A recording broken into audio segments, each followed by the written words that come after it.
ಬೂತಾಯಿ ಮೀನಿನ ಮಸಾಲ ಫ್ರೈ ಹೇಗೆ ಮಾಡೋದು ಅಂತ ನೋಡೋಣ. ಹುಣಸೆ ಹುಳಿಗೆ ಕಾಳು ಮೆಣಸಿನ ಪುಡಿ, ಅಚ್ಚ ಖಾರದ ಪುಡಿ, ಹಾಗೆ ಫಿಶ್ ಮಸಾಲ ಫ್ರೈ, ಸ್ವಲ್ಪ ಬ್ಯಾಡಗಿ ಮೆಣಸಿನಕಾಯಿಯ ಪೇಸ್ಟ್, ಹಾಗೆ ಅರಿಶಿಣವನ್ನು ಹಾಕ್ಕೊಂಡು ರುಚಿಗೆ ತಕ್ಕಷ್ಟು ಉಪ್ಪು ಹಾಕ್ಕೊಂಡು ಚೆನ್ನಾಗಿ ಮಿಕ್ಸ್ ಮಾಡಿಕೊಳ್ಬೇಕು.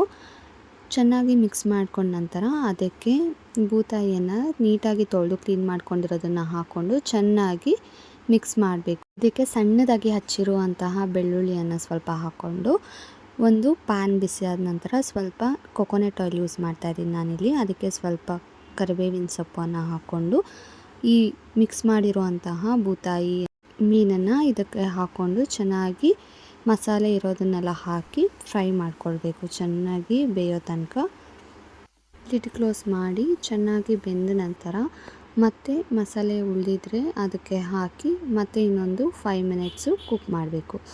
ಮಾಡಿದ್ರೆ ಬೂತಾಯಿ ಮೀನಿನ ಮಸಾಲ ಫ್ರೈ ಟೇಸ್ಟಿ ಯಮ್ಮಿಯಾಗಿ ರೆಡಿಯಾಗಿಬಿಡತ್ತೆ.